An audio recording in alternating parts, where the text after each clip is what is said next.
All right, boys and girls, today we are going to be introduced to mystery writing by participating in solving a mystery of our own.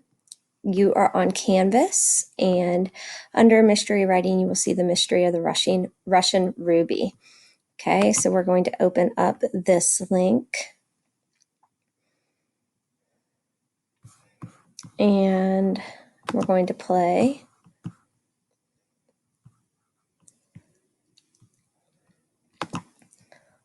All right, so boys and girls, as I introduce this story to you, you are going to want to pay very close attention, not just to the words, but also to the pictures.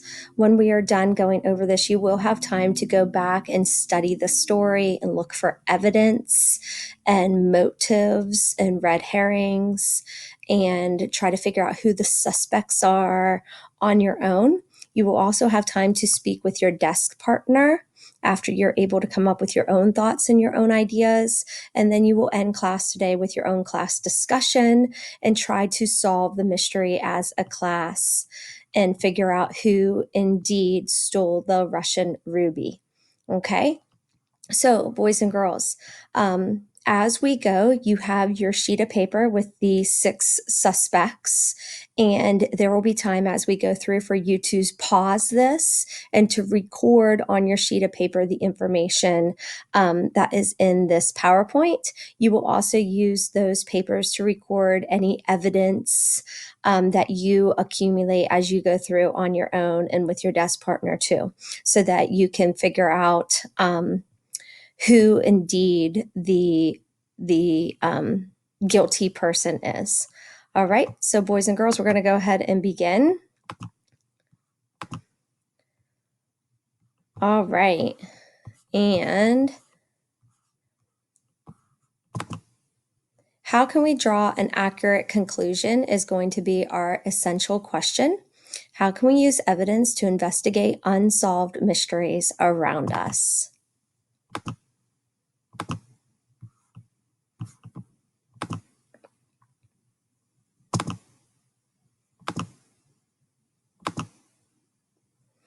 All right, pages 1 and 2 of the book. This book is a whodunit. Hidden in the pages are hints and clues to help you solve the crime. Can you figure out who steals the famous Russian ruby? Okay. You are cordially invited to a weekend party at the Wilby Court, and it's Friday at 8:00 p.m., and that is from Countess Wilby. Countess Wilby owns the largest ruby in the world, the Russian ruby. She is holding a weekend party at Wilby Court, but the snow has delayed her guests. Last of all to arrive is Professor Proudfoot, the famous jewel expert. He cannot wait to get a look at the ruby. Okay, so you see all the pictures, the dog here. You'll be able to come back through this PowerPoint and definitely look at all the clues. Before I go much further, I just want to tell you that you got to pay attention to everything. Okay, so as you come back through this book and start figuring out who are the suspects, who do you think did it, you're going to want to pay attention to everything in the pictures. They are very important. Right. So here's the butler. Good evening, he says. All right. And that's him greeting, the guy here, Professor Proudfoot.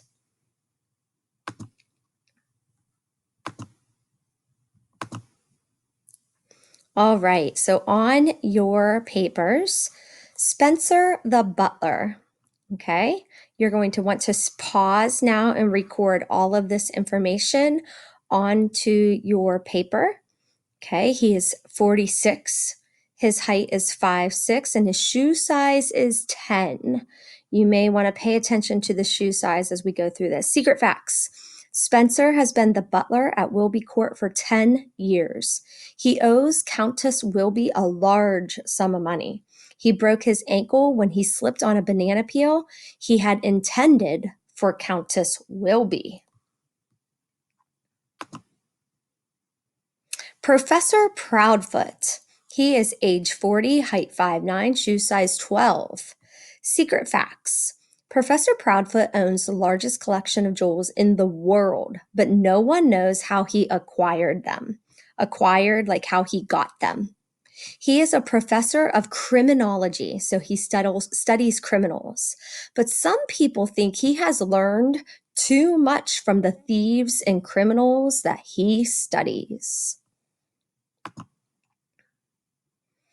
Right, pages 3 and 4. Welcome, my dear professor. So here are the 6 suspects. There is no one else in the house. You have Angelica here, Countess Wilby, Major Strop, Tilly the maid, Professor Proudfoot, Spencer the butler. Okay? And you'll be able to come back and analyze any details through here and take a better look at them later when you have your own time here. All right, so we have Major Strop. He is our 3rd suspect. He is age 55, height 5'7", shoe size 9. Major Strop is not all he appears to be. He has been trying to impress Countess Wilby since the moment he arrived at Wilby County 3 days ago. He has never been in the army. Okay, so he's not who he appears to be. He's been trying to impress her. He arrived 3 days ago, but he's never been in the army, but he's Major Strop. So like I said, you'll want to pause and make sure that you record this information on the back of your character cards. Tilly the mage is 27, height 5'7", and her shoe size is a 6. Secret facts, Tilly is very poor and she does not earn very much working for the stingy countess. She dreams of being a rich and famous movie star, and she will do anything to make her dream come true. All right, so here is a page of important details that you might want to consider as you're trying to unravel this mystery. So first of all, one page in the book has a picture of these coats. This is Countess Wilby's coat, and this is Angelica's coat, okay? And there was a secret map inside Angelica's coat, okay? Or a secret map was found, at least, there. All right, so you have Professor Proudfoot here, and he has inside his coat how to open safes. You have Countess Wilby right here and her insurance policy. Now, an insurance policy, boys and girls, is something that you get to insure your goods or to insure your house. In case something happened to it, it would be money you would get to replace it. So we'll talk more about that momentarily. All right, and then you have Tilly the maid, all right, and underneath her apron is Sleeping Potion. All right, we also have a newspaper that was found on the floor. There's been an escaped convict. The search continues, and this is day 3 of the search. Have you seen this man? All right. Moving on. Okay. So, this is the safe. Every night, the Countess locks the ruby in the safe in the library. As usual, Countess Wilby waits until she is alone in the room. She does not want anyone to see the combination on the lock.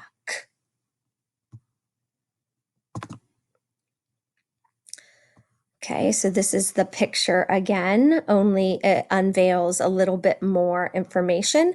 This right here is the secret passageway. That's what that sounds. And there's a spy hole right here. As you can see, this door is opened. All right, there is her safe. Okay, you can come back and analyze this picture later. All right, so we get to Angelica, age 30, height 5'6", shoe size 7. Secret facts. Angelica is obsessed with jewels and will do anything to get her hands on them. She recently went to South America in search of another famous ruby, the Aztec Spangle. You also have Countess Wilby herself, okay? Age 55, height 5'4", and she has a shoe size of 5.5. Secret facts. Countess Wilby has recently lost a lot of money in the stock exchange. So this is when you buy and sell things, you put your money in there, you can make money in the stock exchange, and she has lost a lot of money. She insured the Russian ruby for more than twice its value only a week ago. So she has an insurance policy on the ruby now that she decided to do a week ago in case it gets lost. Okay. So an insurance policy, if she loses the ruby now, the insurance company will give her twice as much as it is worth.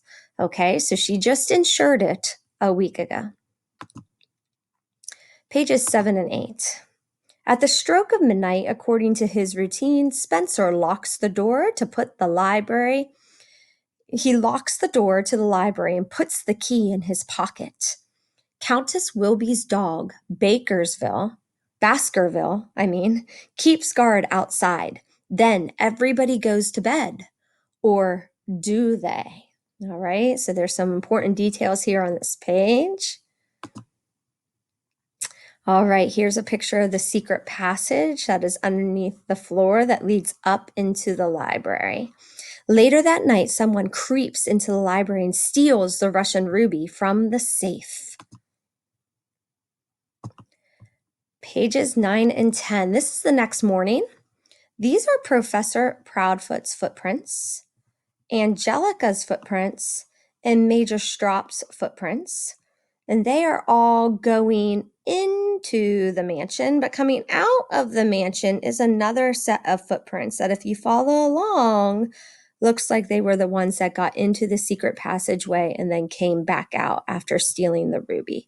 Okay, so this would be our main suspect's footprints. So whoever is guilty, you're going to want to analyze those. Okay. You have now seen enough clues to work out the mystery of the Russian ruby on your own. Spencer is astonished to find the safe open. It has been broken into and the priceless Russian ruby is gone.